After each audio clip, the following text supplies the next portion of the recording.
Hey guys, my name is RyanCentral and welcome to the Road to Champions. This is a series where we talk about the VALORANT Champions Tour, everything that's happening in it, all of course focusing towards that main Worlds event at the end of the year, which is called Champions.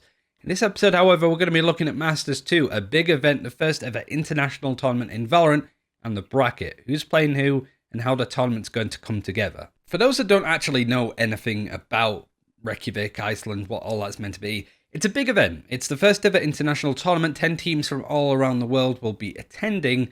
Not only are they playing for prize pool and bragging rights, they're also going to be playing for a huge lump of these champion points where they need them for the circuit in order to qualify for the event at the end of the year. Full video on how the whole format of the VALORANT Champions Tour works. But yeah, we're going to be looking at these teams and the bracket of this tournament because the main thing was going to be the format. We have 10 teams instead of 8 attending, which is a bit of a weird number. How is it going to work? What kind of things to expect overall? Lots of people assume that it might be 2 different groups of round robin, 5 teams per group, that kind of thing. But no, it's actually just going to be a double elimination bracket with a bit of a weird setup as you're seeing on screen. So we're going to go through each of the matchups, what to expect in some of these games, highlight the South American lineups that we haven't spoken about yet because their qualifiers were a little bit later than the last video. And yeah, just kind of what to expect for this going forward, especially when it comes to knowing more about the teams, because this isn't really a deep dive in the lineups. It's more just kind of me giving you the tools to know what to expect, players to look out for, and yeah, the expectations of some of these teams. We'll start with the top of the upper bracket, which is Fnatic versus KRÜ. KRÜ is the Latin American team that's qualified, and it's actually interesting to see them seen as a bit of a lesser seed than the Brazilian teams that get a bit of a head start in the bracket as you're seeing. But also Japan is the other region that's seen as a little bit worse, and they're playing up against the second seeds of Europe and North America. Wonder why they've done it this way, but I mean, we can look into it too much, but I don't think that's really possible. I do think, however, that whilst we are predicting stuff, it's not going to go the way that people expect. And I think the KRÜ is probably the best example of that overall, so let me explain. The main thing, though, is Latin America had a cool setup, because South America is so large and it includes all of the countries that aren't Brazil, basically. You have some big ping issues going all the way from the top of Mexico to the bottom of Argentina and Chile. So Latin America is separated into 2 parts for the most part, North and South. Northern teams from Mexico, Colombia, those kind of teams play up until there's one left, which was Infinity Esports.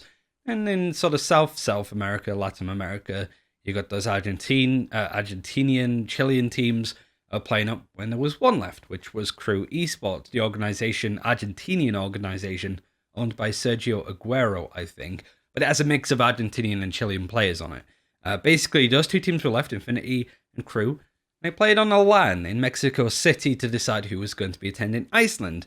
It was a best of 5 and KRÜ Esports won it pretty handsomely in a 3-1 fashion. The only map that they lost was Bind, which I think is their permaban, because obviously in a best of 5 you don't get a permaban, so that's probably why it doesn't look as convincing.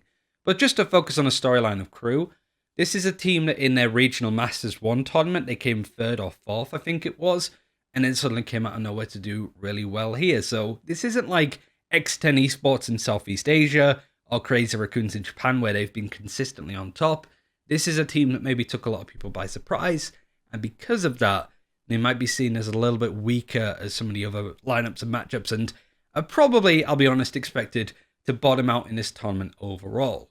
I, however, don't think it's fair to assume that, and I don't think it's fair to assume that Fnatic are going to win this high and dry. I think the main thing that looked great about KRÜ Esports is just their versatility overall. This meta demands a lot from teams, especially when it's like play Astra, play Viper. If you don't, you're going to be left behind.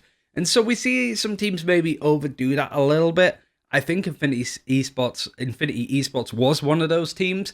They played like Astra and Yoru on Ascent. And speaking of Ascent, this was the main map that I watched from KRÜ that I was the most impressed from them by.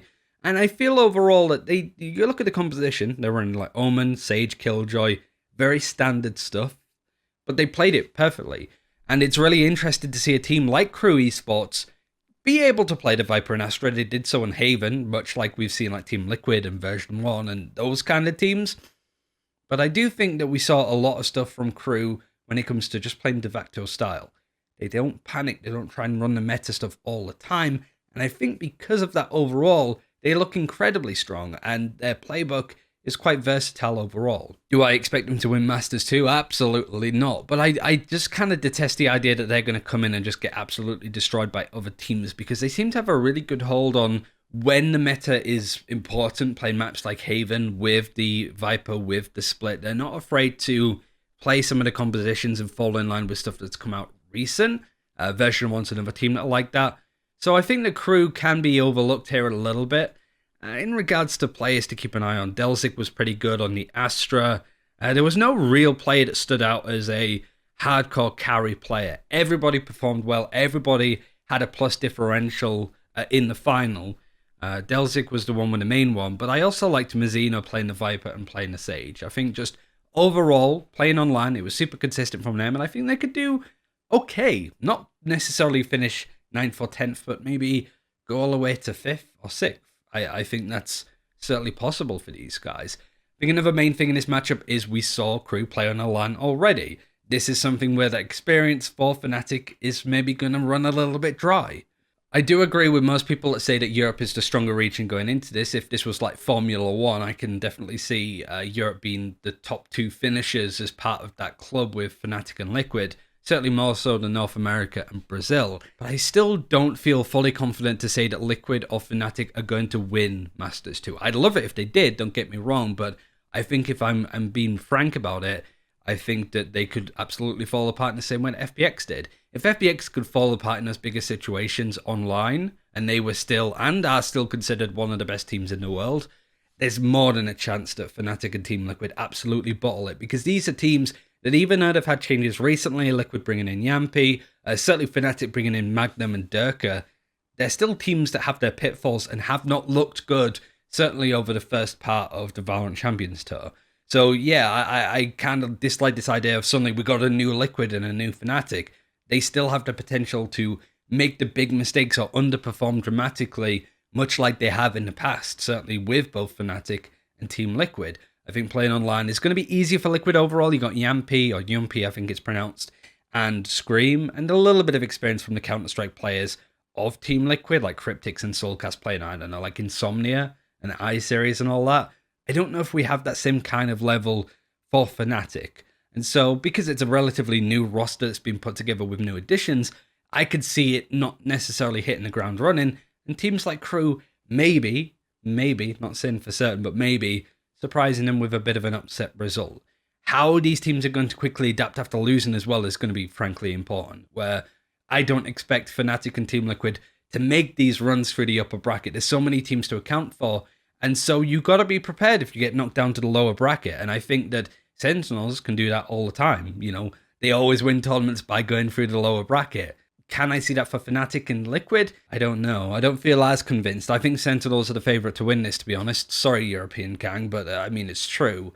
Because they look more consistent and they look more adaptable when things don't go their way. We haven't seen Fnatic or Team Liquid when things don't go to plan. They've only lost one game each over stage, like the latter part of stage 2 from when they first went on this run to qualifying, and that was against each other in effectively seeding finals. So I don't really count those. So what happens when these teams actually lose against a good opponent? That's going to be a problem. So yeah, I think that Fnatic is still going to win this matchup if I'm to predict it, but absolutely do not be surprised if KRÜ come in with a 2-1 win. It depends on the map pool as well, for one, but KRÜ seem to be very adaptable, playing the meta when it's needed, and also, you know, playing agents that are very standard and playing it in the right way, and not being phased by a team like Infinity running Astra and Yoru on Ascent as an example, right? So that's why I think that KRÜ can be incredibly strong, but Fnatic's playbook and the way that they want to play about certain situations, and their map pool's looking a lot stronger. I think they should be able to take this, but it wouldn't surprise me if it's in 2-1 fashion. The winner plays Sentinels, so Fnatic versus Sentinels might be the first ever NA versus EU game, but I still think the Sentinels are going to take it. I'm sorry. The other game sort of on the lesser part of the upper bracket is Version 1 versus Crazy Raccoons.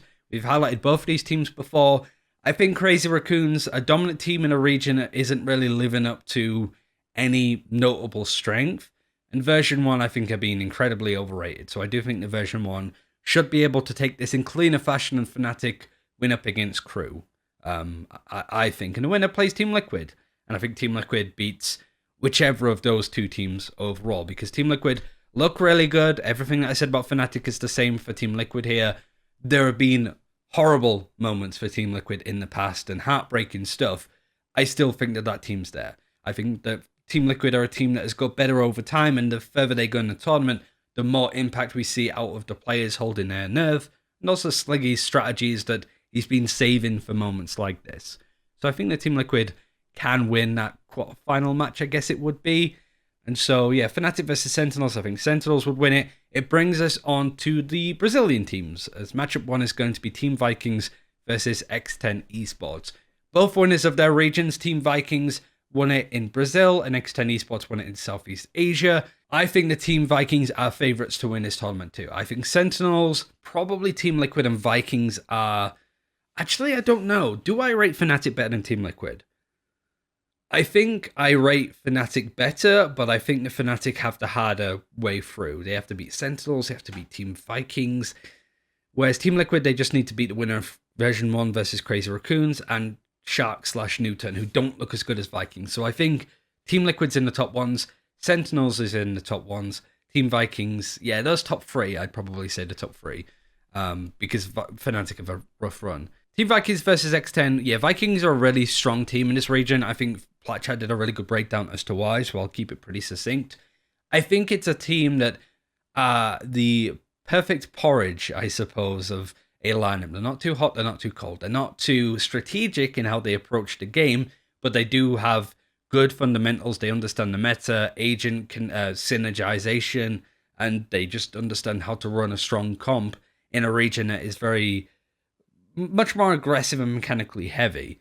Playing smart when people are playing rough is kind of difficult to do in a region overall, and Vikings do that perfectly, but they also pack a punch. No player is a super standout guy like is not qualifying. I do think that in regards to stuff like Platchat, I do think the Korea is being underrated by them a little bit.